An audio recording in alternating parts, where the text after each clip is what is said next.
Meus irmãos e minhas irmãs, no cair desta tarde nos encontramos reunidos neste santo lugar e celebramos com alegria e com fé o quarto e último domingo do tempo do Advento.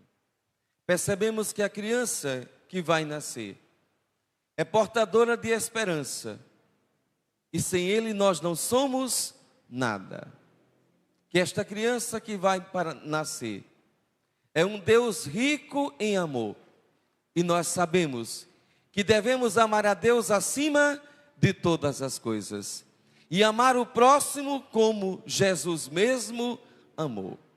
É portador da esperança, é repleto de amor e é rico de alegria. E a alegria do Senhor se estende de geração em geração a todos que o temem. E esse mesmo menino que vai nascer, se é repleto de alegria, nos aponta para a paz, uma paz que não tem fim, porque ele é o príncipe da paz. A esperança, o amor, a alegria e a paz está no coração de cada um, daquele que crê em Deus, que faz a vontade do seu Filho e que se permite, mesmo em um mundo que parece reinar as trevas, ser uma luz, porque somos guiados pelo Divino Espírito Santo, que é uma luz que nunca se apaga, enviada pelo Pai e pelo Filho para conduzir a sua igreja, que somos nós. Às vezes nós temos o mesmo pensar do rei Davi. Primeira leitura, segundo livro de Samuel. Temos a pretensão de construir um templo para o Senhor. Às vezes pensamos em fazer grandes coisas pela casa do Senhor. E esquecemos que é Deus que faz por nós e que cuida de nós do nascer ao pôr do sol. Não precisa de um palácio ornado de ouro e prata, porque o verdadeiro templo que precisa ser construído é a minha vida e a vida das nossas famílias. Porque nós devemos sim construir este templo para a morada de Deus, para que seja templo do Espírito Santo. Percebe?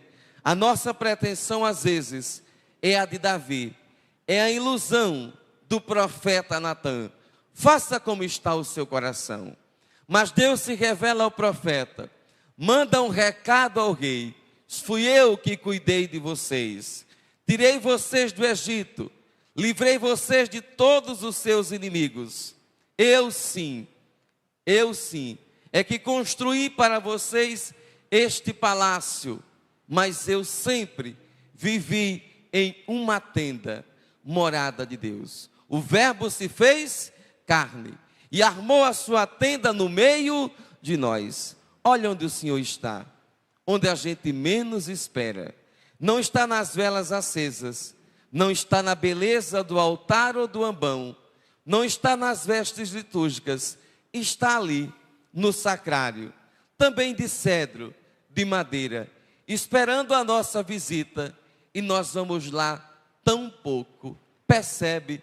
Não é Ele, não somos nós que encantamos o Senhor com o nosso ouro e com a nossa prata, mas é o Senhor que conquista o nosso coração pela sua simplicidade de estar entre nós. É Ele que prepara para nós uma morada, o nosso coração, templo de Deus. Por isso a gente aprende, a boca fala do que o coração está cheio. E onde está o teu coração, aí está o teu tesouro. E onde está o teu tesouro, aí está o teu coração. Às vezes nós temos dúvida, onde está o nosso tesouro? Onde está o nosso coração? Mas nosso coração e o nosso tesouro está sempre em Deus. E se nessa terra nós temos alguma coisa de bom, se nessa terra nós temos alguma joia rara e preciosa, saibam todos vós que não é o ouro nem a prata, Não é o cartão de crédito, nem o dinheiro, nem os bens. Mas o verdadeiro ouro que nós possuímos nessa vida é a nossa família. Lugar de habitação de Deus e revelação de Deus para toda a humanidade. Qual é a exigência? Já percebemos no tom da leitura qual é a exigência. É que nós precisamos ser fiéis a Deus. Salomão, Davi, os profetas, os reis, todos estes devem ser fiéis a Deus, como eu, como vocês, como a nossa igreja.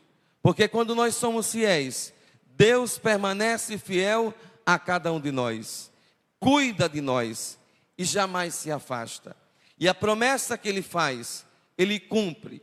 Nós às vezes é que não acreditamos, mas Deus, Ele jamais pode se desdizer. Por quê, Padre? Porque só Ele tem palavras de vida eterna. E para onde nós vamos, se não buscar o Senhor, que se deixa encontrar e que está entre nós? O evangelho que nós ouvimos, evangelho de São Lucas, que nós já ouvimos tantas vezes, que dá gosto de ler, que dá gosto de rezar com estas palavras de Lucas. Só ele fala do nascimento e da infância de Jesus. E ele começa dizendo que o anjo Gabriel foi enviado por Deus a uma cidade de Nazaré, para uma virgem chamada Maria, para um homem chamado José. E esse homem era descendente de Davi. Aqui nós já percebemos a sintonia do Evangelho de Lucas com a primeira leitura do segundo livro do profeta Samuel.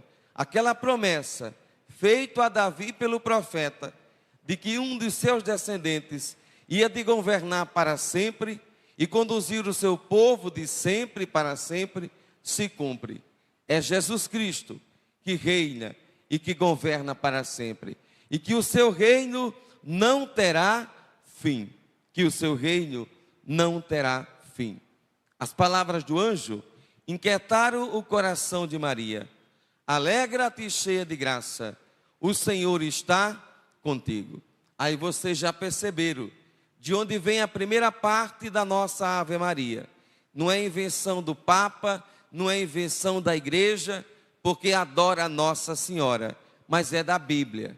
A Bíblia exalta a figura daquela pobre jovem de Nazaré. Alegra-te, cheia de graça, alegra-te. Como nós rezamos a nossa Ave Maria. Ave Maria, cheia de graça. Olha de onde vem essa expressão. O anjo representa Deus. Deus chama Maria de cheia de graça, de bem-aventurada. Porque ela é cheia de graça e bem-aventurada. Porque ela em tudo fez a vontade de Deus.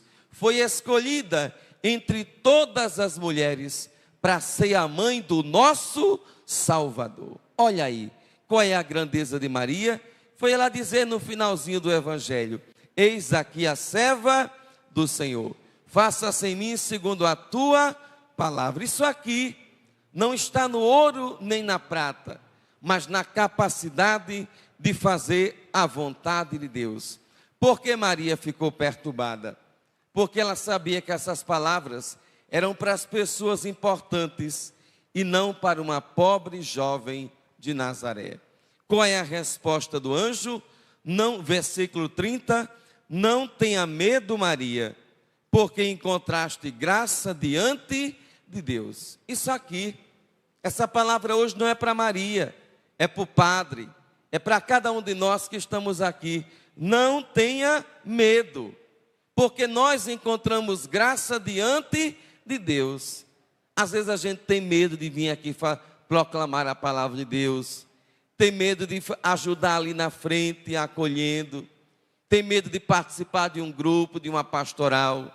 Nosso Senhor diz: não tenha medo, não tenha medo de ser um bom pai, uma boa mãe, não tenha medo de ser fiel à sua esposa, não tenha medo de dar um conselho, não tenha medo de rezar o seu texto, porque o seu vizinho não gosta, não tenha medo de ouvir uma boa música católica, não tenha medo de ler sua Bíblia, de andar com a sua Bíblia, de dar o seu testemunho de fé. Não tenha medo. Nós às vezes temos medo, até de ir num restaurante, quando chegamos, antes de tomar a refeição, de fazer o sinal da cruz, preocupado com o que os outros vão achar, o que os outros acham. Isso aqui é uma conversa para outro dia. Se preocupe com o que Deus quer de cada um de nós.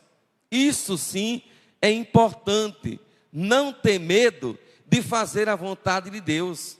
Maria era uma jovenzinha, de pouca idade, mas ela compreendeu o chamado de Deus, porque ela era temente a Deus e já conhecia a Escritura antiga, a Torá.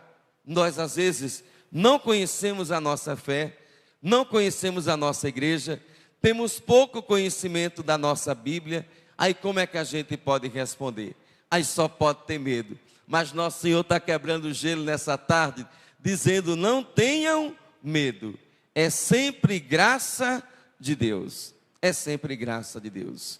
Maria se preocupa: eu não conheço homem algum, como eu posso dar à luz a um filho? É a força do Espírito que vai conceber, e você vai dar à luz a um filho, e o seu nome vai ser Jesus, porque ele vai salvar o seu povo de todos os seus pecados. Nós precisamos gerar no nosso coração essa fé, na força do Espírito, para darmos testemunho da palavra que é Jesus. Talvez seja essa a grande exigência desse trecho sagrado. Na fé, gerarmos no nosso coração esta palavra para anunciá-la, seja pela palavra ou seja pelo nosso testemunho. Qual é o sinal do anjo para ela e para nós? Isabel, tua prima, era estéril, já está de idade avançada, mas por graça de Deus, ela está grávida e já está no 6º mês. Por quê? Porque para Deus nada é impossível. Aquilo que é impossível para nós, não é impossível para Deus.